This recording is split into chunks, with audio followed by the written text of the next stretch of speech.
जय मां अम्बे क्रैशर पत्थर खदान में काम करते समय मजदूर एलएनटी मशीन से घायल, इलाज के दौरान मौत। लगातार हो रही मौतों के बाद प्रशासन खामोश, ग्रामीणों ने लगाए सेटिंग के आरोप। बारीगढ़ छतरपुर जिले के प्रकाश बहौरी थाना क्षेत्र के मुढ़हरा गांव का मामला। 26 फरवरी को मजदूर दीपांशु यादव पहाड़ पर काम कर रहा था, तभी एलएनटी मशीन की बकेट सिर पर लगने से गंभीर रूप से घायल हो गया था। पहाड़ संचालक द्वारा बगैर सूचना दिए इलाज के लिए झांसी ले गए, झांसी से ग्वालियर रेफर किया गया। लड़के के पिता ने आरोप लगाए कि पुत्र गंभीर रूप से घायल होने के बाद मुझे किसी भी प्रकार की कोई सूचना नहीं दी गई और इलाज अच्छा न होने के कारण पुत्र की मौत हो गई। छतरपुर जिले की प्रकाश बहौरी, घटरी और बदौरा कला मंडी में लगभग हर महीने एक गरीब मजदूर की मौत का यह सिलसिला लगातार चल रहा है। न तो क्षेत्रीय जनप्रतिनिधि और न जिले में बैठे अधिकारियों तक इसकी कोई खबर है। क्रैशर संचालक एनजीटी के नियमों को ताक में रखकर धड़ल्ले से अपनी मनमानी कर रहे हैं और गरीब मजदूर काल के गाल में समाते जा रहे हैं। मध्य प्रदेश के मुख्यमंत्री एक तरफ तमाम मंचों से गरीबों के लिए बात करते हैं तो दूसरी तरफ छतरपुर जिले के आला अधिकारी अभी भी गहरी नींद में सो रहे हैं। ग्रामीणों की माने तो खनिज अधिकारी और क्रैशर संचालकों के बीच सेटिंग से पूरा मामला आसानी से निपट जाता है। खनिज मंडी में मजदूर की मौत होते ही मैनेज कराने वाले दलाल एक्टिव हो जाते हैं और इन गहरी खदानों में गरीब मजदूरों की चीखें भी दब जाती हैं। बीते एक माह में लगभग यह तीसरी घटना है। क्या अब भी जिले के जिम्मेदार अधिकारी कोई ठोस कदम उठाएंगे या कार्यवाही के नाम पर मात्र खानापूर्ति करके मामले को ऐसे ही निपटा दिया जाएगा? मैं बोल रहा हूँ, मेरा बच्चा कल्याण सिंह की पहाड़ में काम करने गया था, काम करता रहा है, वो गिर गया है। हमको कोई सूचना नहीं दी, महोबा ले गए हैं। दूसरे दिन हमको सूचना दी गई है, फिर हम वहाँ गए हैं, वहाँ से झांसी ले गए हैं। झांसी में इलाज करवाते रहे लोकल फोकल। बच्चा का जब इलाज नहीं सही हुआ, गंभीर चोट थी, तो जब वहाँ से झांसी से रेफर कर दिया ग्वालियर को। ग्वालियर में इलाज चलता रहा, कोई इलाज नहीं ठिकाने का हुआ, वहाँ बच्चे की मौत हो गई झांसी में, ग्वालियर में। हमारा नाम है राजेश, छोटा भाई है प्रांशु। क्या हुआ है? उसका कुछ मालूम नहीं चल रहा है क्या हुआ है। खदान में गया था आज शाम को, सुबह हमें सूचना मिली थी, वही 6 बजे महोबा में ले गए थे। बताया नहीं हमें कि क्या हुआ, वहाँ देखा तो हालत बहुत ख़राब।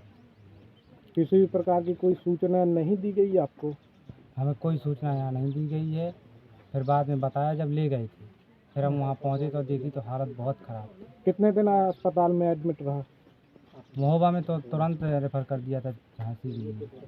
झांसी में रहा 2-4 दिन, इसके बाद फिर वहाँ से भी रेफ़र कर दिया ग्वालियर के लिए। ग्वालियर में रहा, वहाँ सीधा मौत हो गई। क्या नाम है भाई साहब, और क्या आज घटना घटी हुई है, क्या है पूरा मामला बताएं? मेरा नाम अंशुल चंसोरिया है, मैं मुढ़हरा का हूँ। ये घटना ये है कि ये 26 तारीख को ये घटना हुई है, 26 फरवरी।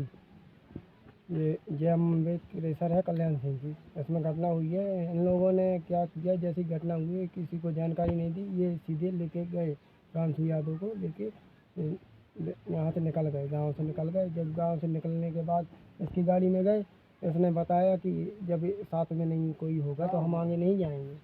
तो इन लोगों ने बिना सूचना दिए ये महोबा लेगा, ना उनके पिताजी को, भाई को, किसी को नहीं बताया उन्हें। सीधा महोबा ले गए। महोबा के बाद इनका इलाज यहाँ भी जैसा भी इन्हें करवाया हो, हम लोगों को जानकारी नहीं है।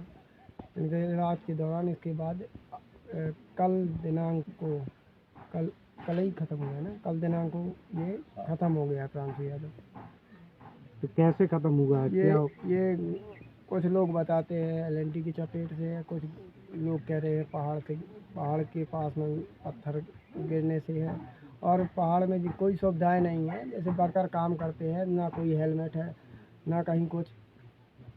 और 16 साल से भी 15-16 साल का है लड़का, ज़्यादा उम्र भी नहीं है उसकी। और लगातार पहाड़ों से घटना घटती चली आ रही है, इस संबंध में आप क्या कहेंगे? जी भैया, हम प्रकाश बमौरी के हैं, हमारे रिलेटिव हैं। आज हमें जानकारी हुई है कि जो घटना हुई थी 26 तारीख को, उनका आज देहांत हो गया। तो हम यहाँ आए हैं तो मालूम पड़ा है, हम मुनीमों से और जो वहाँ पे ऑपरेटर हेल्पर हैं, उनसे पूछ रहे हैं कि हमें कम से कम ये तो पता चले कि हमारा मरीज, हमारा पेशेंट, हमारा लड़का कैसे मरा, लेकिन कोई बताने को ही नहीं तैयार है कि कैसे मरा है। यहाँ जब घटना हुई है तो लेके ये तुरंत चले गए हैं अस्पताल। हमें यहाँ शाम पे घर में जानकारी मिली हुई है कि हमारे रिश्तेदारों को कि तुम्हारे लड़के का एक्सीडेंट हो गया है, तभी ये लोग पहुँचे हैं महोबा में। आज 8-10 दिन बाद ख़त्म हो गया है। परिजन द्वारा बताया गया कि उपचार अच्छे तरीके से न करने के कारण ये हादसा हुआ। उपचार जैसा हुआ हो उसकी जानकारी तो नहीं है, घर वाले बता सकते हैं, लेकिन असल दिक्कत ये है आज हम जो यथास्थिति यहाँ पे देख रहे हैं कि कोई ये बताने को तैयार नहीं है कि ये घटना कैसे हुई, मरा तो कैसे मरा, एक्सीडेंट हुआ तो कैसे हुआ, ट्रक ने मारा कि एलएनटी के बॉकेट ने मारा, ये कुछ भी कोई बताने को तैयार नहीं है। और बस आए हैं, कह रहे हैं जला दो जला दो। ना तो कोई परिजनों को ऐसा है कि कोई सहायता राशि दी जाए जिससे आर्थिक मदद हो घर वालों की, तो वो भी नहीं। अपनी दमंगई में एकदम कह रहे हैं जला दो जला दो। पुलिस प्रशासन का इस मामले में क्या कहना है? पुलिस प्रशासन को हम गए थे थाने में, तो हमने कहा तो उन्होंने बोला कि इसकी एफआरआई पोस्टमार्टम हो चुका है, वहाँ से जो कॉपी आएगी तब हम कुछ करेंगे। अगर हमें पहले सूचना दी होती तो हम ज़रूर जाके सामने बैठते, लेकिन वो हमारे पास जब पोस्टमार्टम की रिपोर्ट आएगी तो हम ज़रूर करेंगे।